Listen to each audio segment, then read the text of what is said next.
کہ نبی پاک صلی اللہ علیہ وسلم نے مجھے اور آپ کو سکھایا کہ رمضان کے آنے سے 2 مہینے پہلے آپ علیہ الصلاۃ والسلام اللہ تعالیٰ سے دعائیں مانگنا شروع کر دیتے تھے کہ اے اللہ رجب اور شعبان کے مہینے میں ہمیں خیر برکت نصیب فرما اور رمضان کا مہینہ ہمیں عطا فرما، ہمیں رمضان تک پہنچا۔ ایسا نہ ہو کہ رمضان آنے سے پہلے ہم کسی وبال میں، بیماری میں، فتنے میں، مصیبت میں پڑیں اور رمضان کی خیر برکت سے ہم محروم رہ جائیں۔ تو یا اللہ ہمیں رمضان عطا فرما۔ اب جو بھی کوئی مسلمان ہے وہ جو رمضان کی فضیلت اور رمضان کی اہمیت سمجھتا ہے، اللہ کی طرف سے مغفرت اور رحمت اور دوزخ سے نجات کے فیصلوں کو جانتا ہے اور اس پر ایمان رکھتا ہے، تو اسے ایسے ہی بے چینی کے ساتھ انتظار ہوتا ہے رمضان مبارک آنے کا اور اس بات کا کہ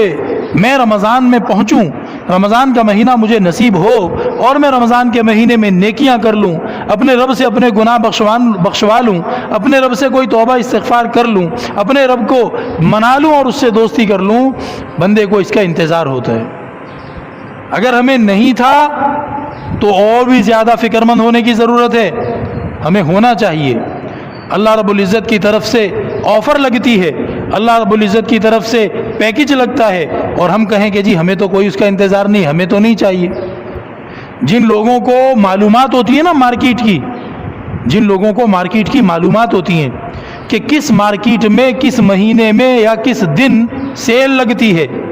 جن لوگوں کو بعض ہسپتالوں کا پتہ ہوتا ہے کہ فلاں ہسپتال میں فلاں مہینے میں فلاں اسپیشل ڈاکٹر مفت میں چیک کرتے ہیں یا جناب لیبارٹری کے ٹیسٹ آدھے پیسوں میں ہو جاتے ہیں، تو جن لوگوں کو ایسی کوئی معلومات ہوتی ہیں نا، وہ بڑے الارم لگا کے اور ریمائنڈر سیٹ کر کے اور ایک دوسرے کو بتا کے اور انتظار میں بیٹھے ہوتے ہیں کہ جناب جیسے ہی وہ تاریخ آئے گی بس ہم دوڑ لگائیں گے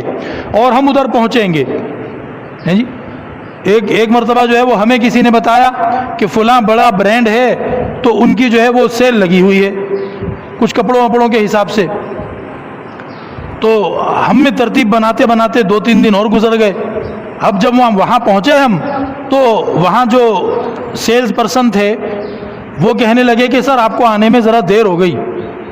یہ تو پہلے دن ہی لوگ ایسے ہم سے پہلے دکان کھلنے سے پہلے باہر کھڑے ہوتے ہیں اور اب آپ آئے ہیں، آپ کو تو ذرا 4-6 دن گزر گئے ہیں، آپ کو دیر ہو گئی ہے، ابھی تو یہی جو دستیاب ہے اسی میں سے پسند کریں بس۔ آپ اگر پہلے دوسرے دن آ جاتے بہت ورائٹی تھی آپ کو ملتی۔ تو ہم بھی حیران ہوئے کہ اچھا لوگ اتنے انتظار میں بیٹھے ہوتے ہیں، سیل لگی ہے بھائی۔ تو اللہ کی طرف سے سیل لگتی ہے رمضان کے مہینے میں۔ اگر میرا اور آپ کا رویہ یہ تھا کہ کوئی بات نہیں رمضان آئے گا خیر ہے، اور بھی تو دن آتے ہیں، راتیں آتی ہیں گزر جاتی ہیں، رمضان بھی آئے گا گزر جائے گا، تو پھر تو بھائی ہمیں اور زیادہ افسوس کرنا اور اس پہ توبہ کرنی چاہیے، آئندہ کے لیے ہمیں اپنے رویے کو صحیح کرنا چاہیے۔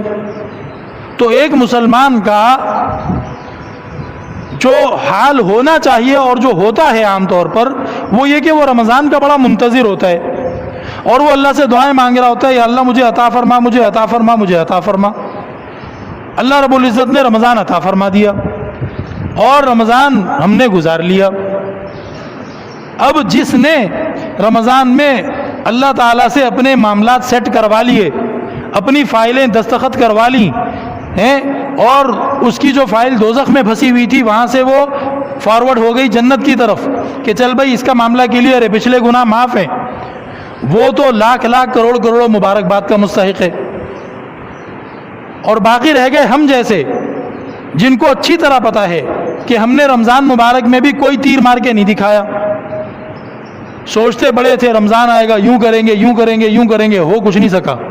کبھی تھک جاتے ہیں، کبھی نیند آ جاتی ہے، کبھی گھر کے سودے سلف میں پھنس جاتے ہیں، کبھی اور کسی کام میں، اور جناب سارے عزائم، سارے وہ جو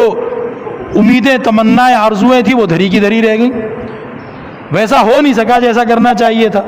تو اب کیا کریں؟ تو بھائی رمضان مبارک کے جانے کے بعد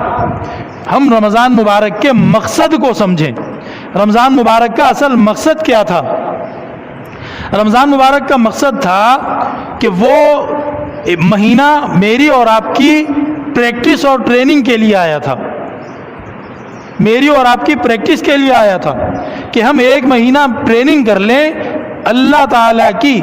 حلال چیزوں پر لگنے والی چند گھنٹے کی پابندی کے ذریعے. حلال چیزوں پر اللہ نے چند گھنٹے کی پابندی لگائی کہ ان گھنٹوں کے اندر آپ یہ حلال چیزیں استعمال نہیں کر سکتے. اس کے ذریعے میری اور آپ کی ٹریننگ ہو گئی کہ اب باقی 11 مہینوں میں اللہ تعالیٰ کی طرف سے حرام کی ہوئی چیزوں